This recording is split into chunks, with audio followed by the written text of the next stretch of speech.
go to Maine, how many different communities on the UK?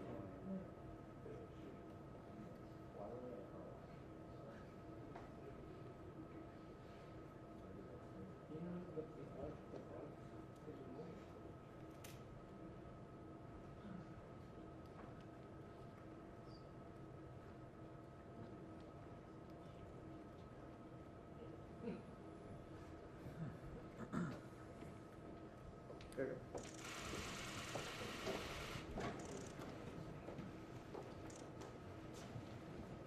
Good morning. Today I'd like to talk about two potential paths forward to address the number one challenge facing families today, inflation. This will not be my only speech on inflation, I'm sure, but when we look at the economy today, it's clear we've made enormous strides. And our plans and our policies have produced the strongest job creation economy in modern times. In addition, 8.3 million jobs in my first 15 months in office at a record. Unemployment rates were down to 3.6%, the fastest decline in unemployment to start a presidential term ever recorded. And in addition, Americans have applied to start 5.4 million new small businesses last year, 20% more than any other year on record. And I see, and as I see it, everything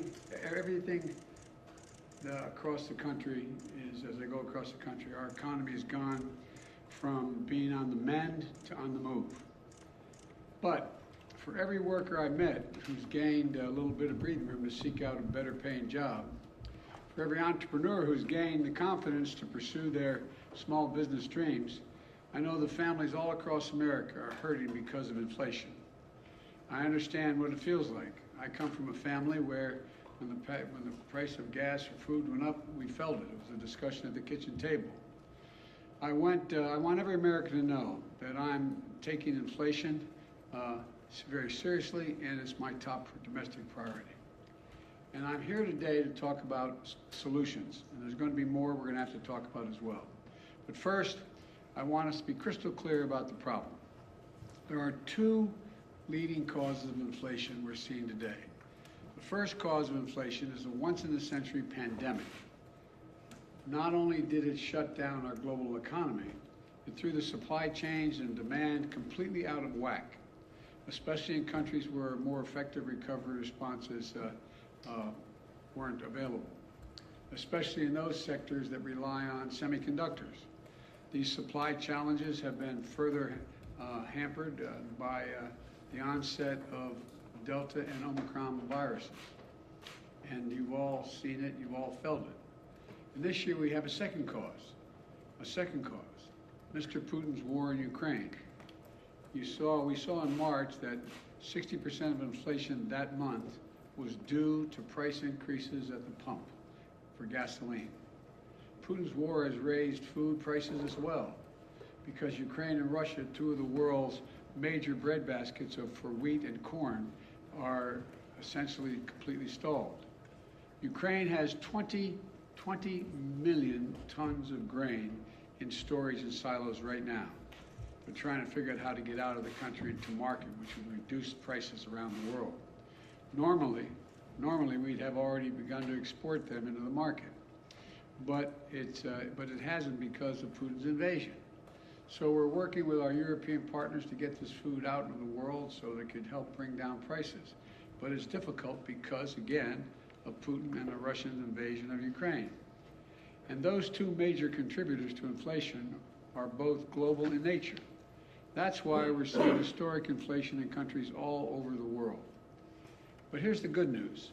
Because of the actions we've taken, America's in the stronger position to meet this challenge than just about any other country in the world. Some of the roots of the inflation are outside of our control, to state the obvious. But there are things we can do and we can address and we need to do. That starts with the Federal Reserve, which plays a primary role in fighting inflation in our country. I put forward a highly qualified nominees to lead that institution, and I strongly urge the Senate to confirm them without delay. The Fed has dual responsibilities. First is achieving maximum employment, and second is stable prices. And while I'll never interfere with the Fed's judgments and decisions or tell them what they have to do, they're independent. They're independent. I believe that inflation is our top economic challenge right now, and I think they do too. We've built a strong economy with a strong job market. And I agree with what Chairman Powell said last week, that the number one threat is the strength, and that strength that we built is inflation. So the Fed should do its job, and it will do its job, I'm convinced, with that in mind. Now, as I said when I came to what Congress and the President can do to fight inflation, Americans have two potential paths forward. The first is my plan, the Democratic plan. Plan put forward by congressional Republicans is a second alternative. Here's how each of us would tackle inflation. My plan is to lower everyday costs for hardworking Americans, and lower the deficit by asking large corporations and the wealthiest Americans to not engage in price gouging and to pay their fair share in taxes. The Republican plan is to increase taxes on the middle-class families, let billionaires and large companies off the hook as they raise prices and reap profits at record amounts. And it's really that simple. But let me explain why this choice is so important. Let me start with the Putin price hike, high gas prices, and energy prices. My plan is already in motion.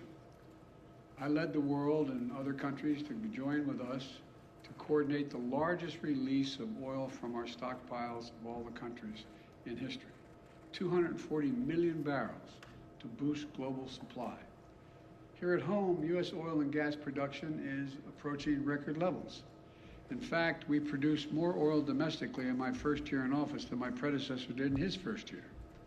To further drive down prices, my administration is allowing the sale of gasoline using homegrown biofuels this summer, which wasn't allowed before. And to reduce our dependence on foreign oil and reckless autocrats like Putin, I'm working with Congress to pass landmark investments to help build a clean energy future as well.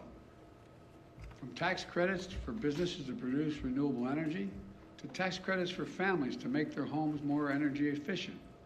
I met with nearly a dozen CEOs of America's largest utility companies, and they, to a person, told me that, and including Southern Company, American Electric Power, and 10 others.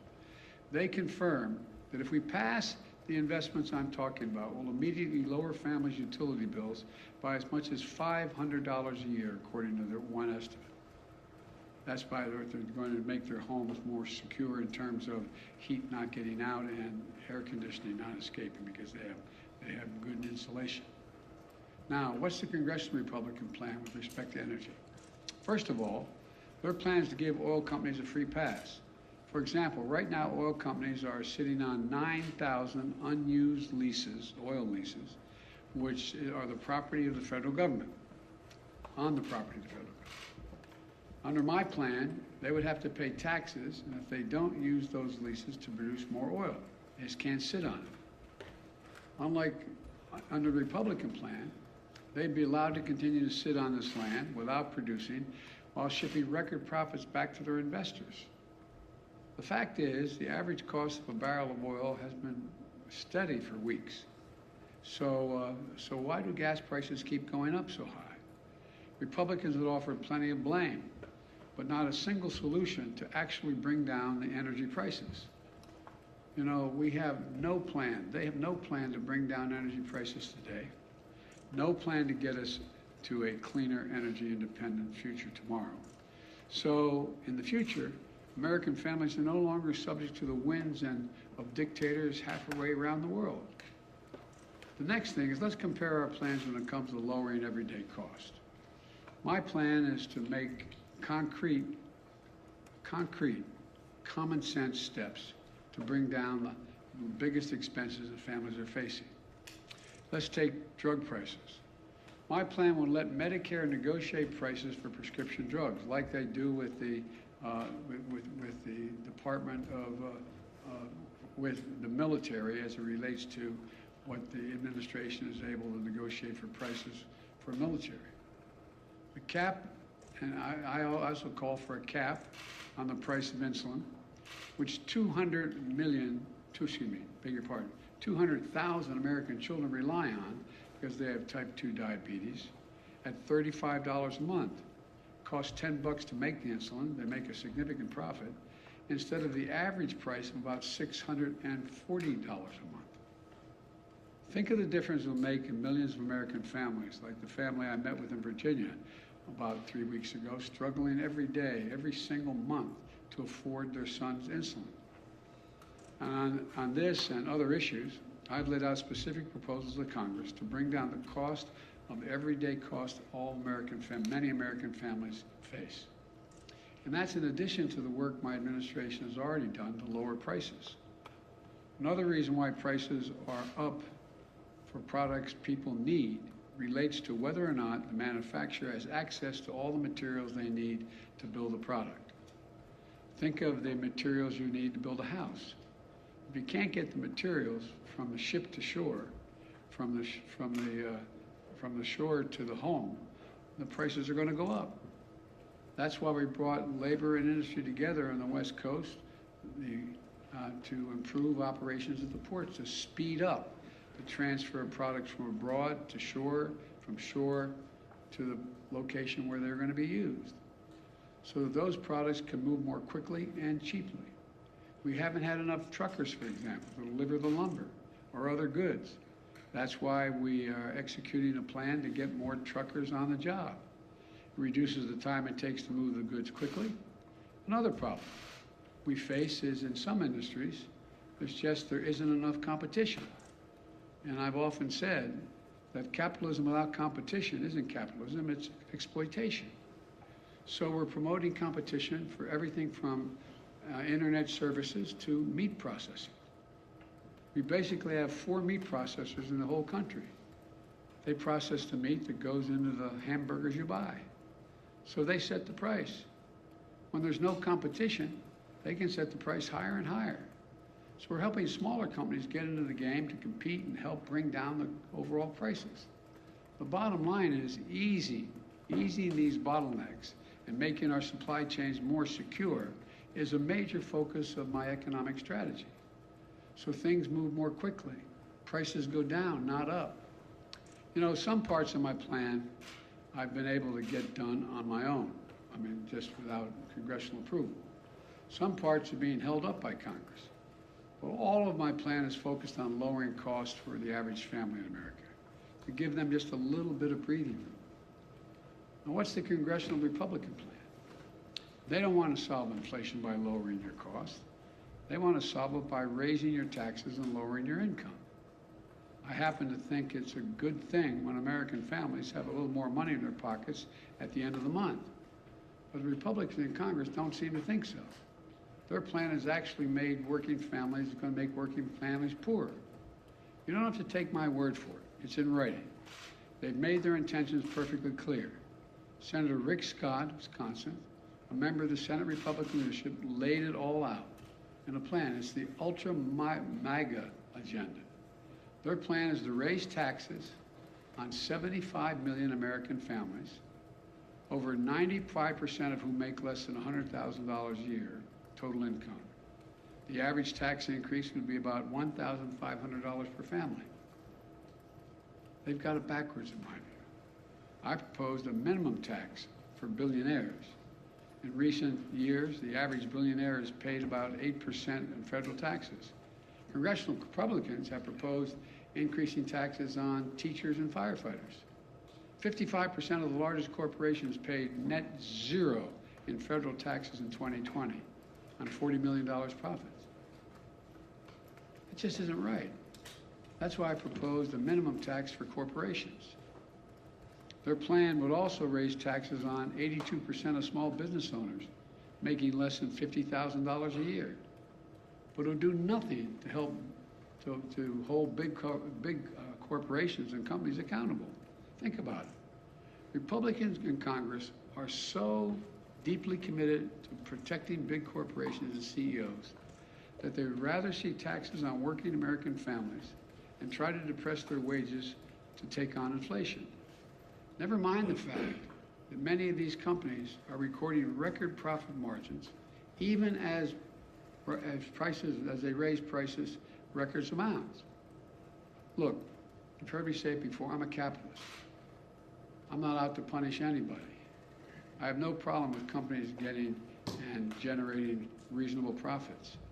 But in this moment of peril, with the war overseas and inflation surging around the world, the last thing we should be thinking about is rewarding companies for exploiting the situation. While families struggle to pay their bills, some corporate executives are on earnings calls with investors on Wall Street cheering their record profits and explain how they're using this period of inflation to cover the rise in prices far beyond what they need to do to cover their costs. And all this time, they're not even paying for a fair share of taxes in the first place. You want to bring down inflation? Let's make sure the wealthiest corporations pay their fair share. My plan asks those companies to pay their fair share in taxes.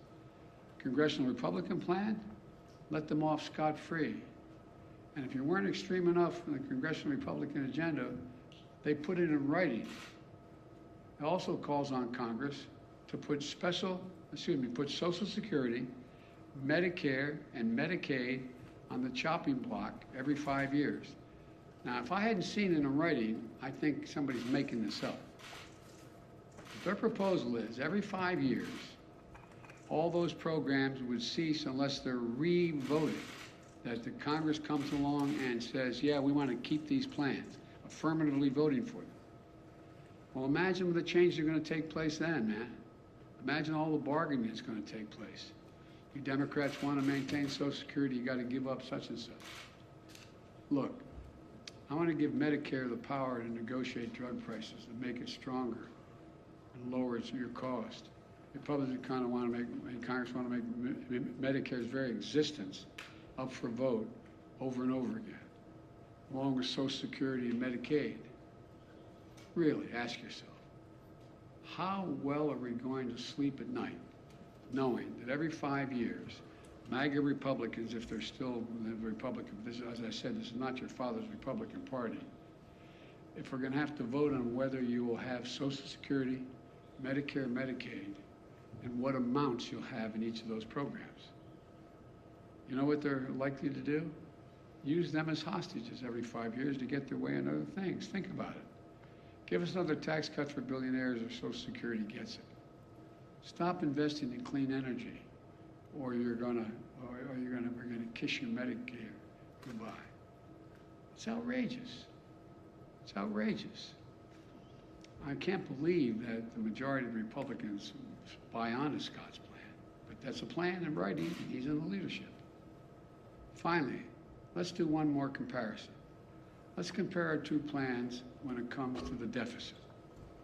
Republicans love to attack me as a big spender, as if that's the reason why inflation's gone up. Let's compare the facts. Under my predecessor, the deficit exploded, rising every single year in the Republicans. Under my plan, we're on track to cut the federal deficit by $1.5 trillion this year.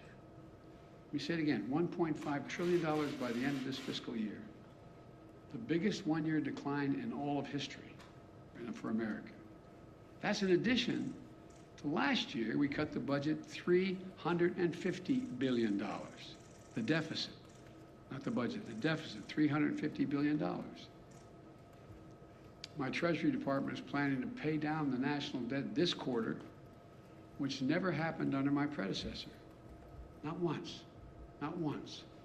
Because unlike my predecessor, the deficit has gone down both years I've been here.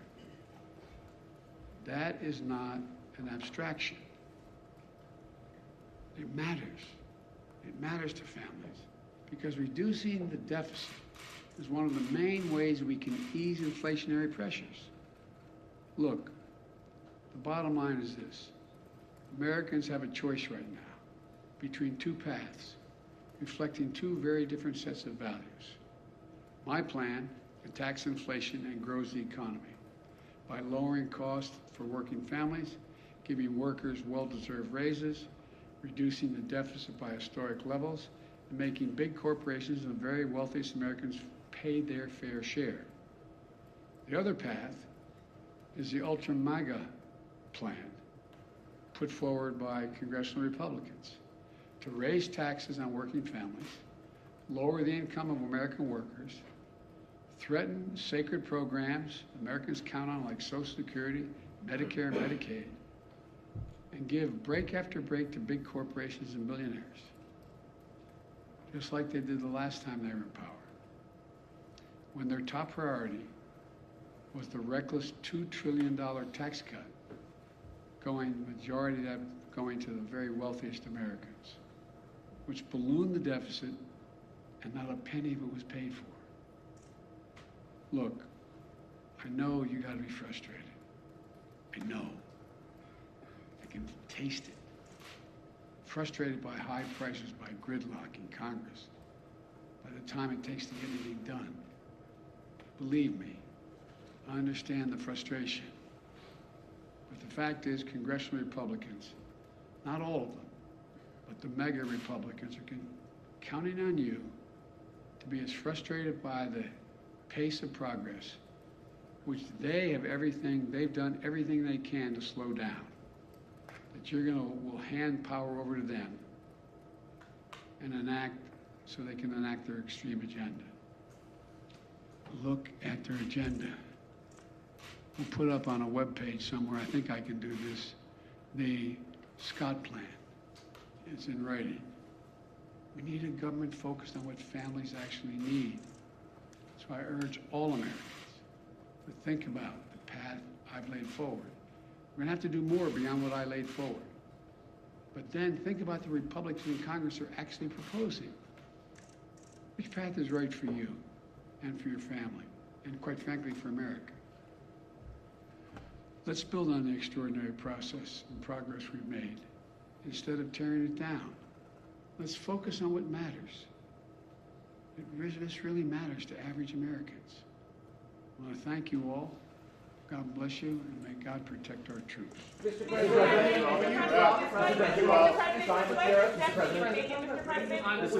why do you... You're going to ask me about what I spoke about. Mr. President, why do you believe so many Americans believe that your administration is not doing enough to combat inflation? And do you believe that you and your administration bear some measure of responsibility for the inflation that we're seeing across the country? First is we're in power. That's the first thing. And you justifiably right, we control all three branches of the government.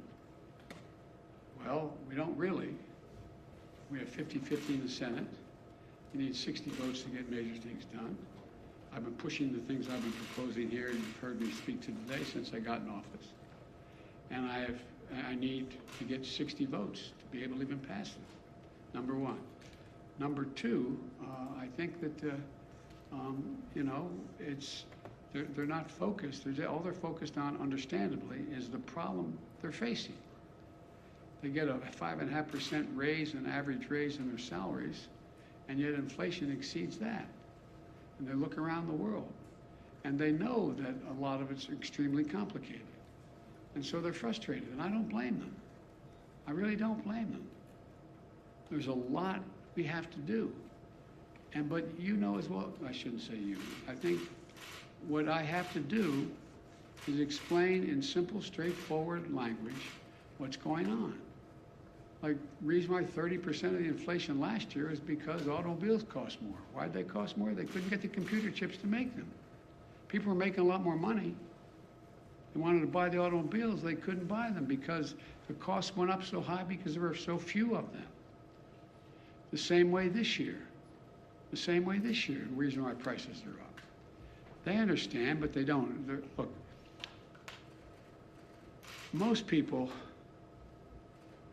the vast majority of Americans are hoping that their government just takes care of their problem and they don't have to think about it in detail at the kitchen table or at the dinner table. And that's understandable, no matter what their background. But right now, it's confusing. There's a war in Ukraine, and they're scratching their heads like, what the heck is Russia doing? Should we be helping? They think we should be helping the innocent Ukrainians. But what impact does that have? Do you think the average person, whether they have a PhD or they have any other job, sits and thinks, wow, there's thousands of tons of grain in elevators in Ukraine that can't get out. And Ukraine's one of the biggest producers of corn and wheat. Huh. I wonder whether that's the reason my prices are up. And do you take any responsibility for the inflation in this country? Do you take any responsibility for your policies? I think our policies help, not hurt. Think about what they say. The vast majority of the economists think that this is going to be a real tough problem to solve, but it's not because of spending. We brought down the deficit. The bottom line is, how much does America owe? How much in the hole are we going? We're reducing that. One question on inflation. Retail gasoline prices and diesel prices at record highs. Yes. Yet you have yet to ask Americans to consume less. You're a train guy. Have you ever thought of your administration asking Americans to drive less, to take public transport? Well, if you ever raised a family like mine, you don't have to tell them. They're doing everything in their power to figure out how not to have to show up at the gas pump. That's why, for example, one of the things that's going to help a lot, but it's going to take time, is our infrastructure bill. The truth is, they don't have that many options in terms of transportation around the country right now. If you live in the Northeast Corridor, you do. If you're driving back and forth between Baltimore, Washington, New York, et cetera. But you don't have many choices. You don't have a whole lot of choices to deal with other aspects of transportation in terms of local transportation.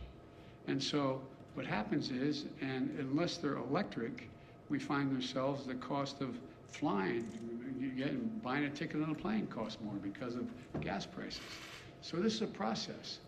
But it's a process that I've been consistent about, wanting to lower prices and shift to renewable energy so we're not as dependent.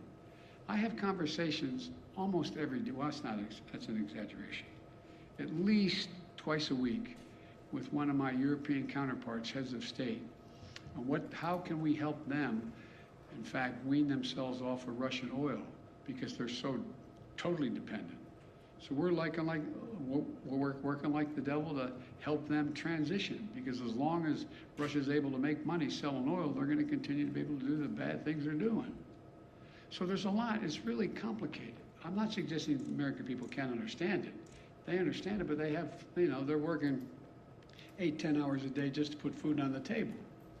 And so I think what's happened is we have, in a sense, I never expected, let me say this carefully. I never expected the ultra MAGA Republicans who seem to control the Republican Party now to have been able to control the Republican Party. I never anticipated that happening. On that Mr. point, President, will you drop Mr. Trump's President. China tariffs? Mr. President, a year ago, the administration was saying that inflation was transitory. That's obviously not the case now. How long do you think it will be until we see prices coming down? I'm not going to predict that. It ranges depending on which economists you're talking to by the end of this year, and some say it's going to increase next year, but there's others say by the end of this year you're going to see it come down, by the calendar year. I don't know, but I know what we have to do to make sure that we can bring it down.